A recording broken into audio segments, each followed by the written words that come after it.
This is my full guide on how to build bigger forearms. First of all, I'm gonna go through the mass muscles, which are gonna add just sheer amounts of muscle mass to your forearms. The first group would be the flexors. I'm gonna show you on the screen what they look like and what part of the forearm they are. The exercises you can do for them are holds, especially when you hold thicker bars. You can do this with adding fat grips to any bar, or just hanging off of a bar, or gripping it with farmer walks, for example. Finger and wrist curls, curling in your wrists and your fingers, like cupping in arm wrestling. These also build your flexors a lot. The grippers,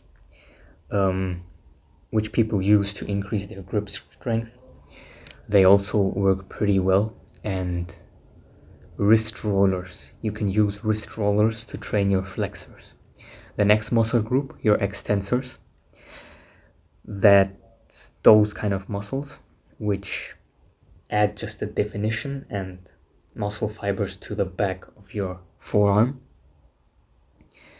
You're also going to be able to train them with wrist rollers and finger or wrist extensions. Basically the opposite of wrist or finger curls. The third big part of your forearm is the brachioradialis.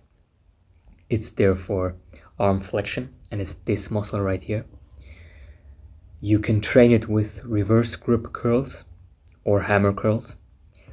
A little tip for that would be to do the upper half of the range of motion, because that's where the brachioradialis has the most leverage. That were basically the biggest muscles and the movements you should do if you just want sheer amounts of muscle mass on your forearm. Now we're gonna go take a look at other movements of the forearm. One of those is pronation, and the opposite of that is supination. Both can be trained pretty easily with a judo belt. Arm wrestlers do that pretty often, where they wrap a weight with a judo belt around their wrists and hands, so it forces them into, for example, supination, and they have to pronate their arm to resist that. You can do the opposite too, but I think exercising supination as someone who wants to grow their forearm is pretty dumb, because supination is something covered by the bicep and pronation is done by your forearm. The muscle for pronation is kind of small, and when it comes to looks and aesthetics, I don't think that it's important at all. Mine is super small. I don't train mine, that's why I'm not gonna show pictures of mine.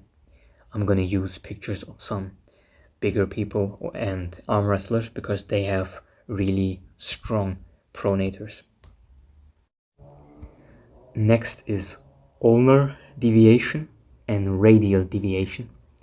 Ulnar deviation is also just covered by your flexors, so you don't need to train that, to be honest.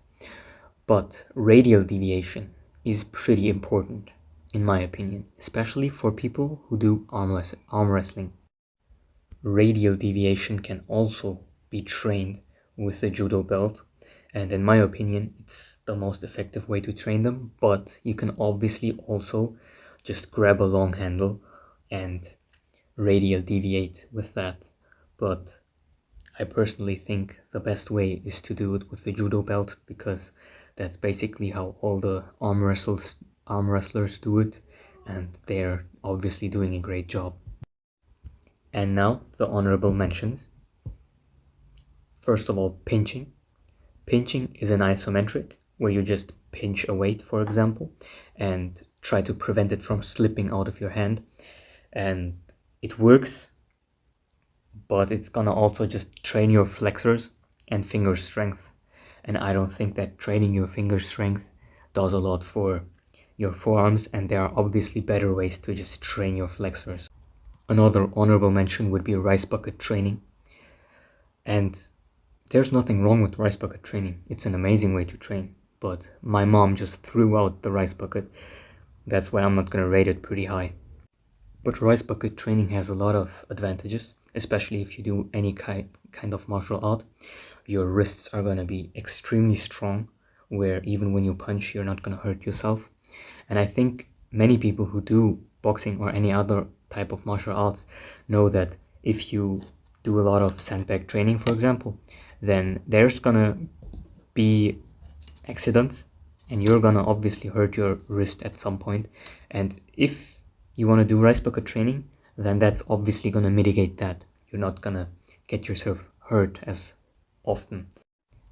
The last thing I would like to mention for forearm training is you should do high reps and high frequency. You can train them almost every day, and just doing low reps for forearm training, it just has a high risk of injury because your forearms are just made for high reps. If you just take a look at how we would live in the wild, we wouldn't just use our forearms to move heavy weights. That's not gonna happen. We would use them throughout the day pretty often, but not once a once a day with really heavy weight, you know? And they just recover really fast. That's why you can just spam them and do it every day. You should have one exercise for your flexors, one for your extensors, and one for the brachioradialis. If you want to be able to get stronger at arm wrestling too, then I would add pronation and radial deviation. And if you are training your forearms to get your wrists stronger, then doing rice bucket training has a lot of benefits for you. And now that you have your own forearm training routine, you should be able to grow your forearms pretty easily if you do this every day or every other day, depending on your recovery. Eat enough and sleep enough, obviously. And you got this, bro. I believe in you.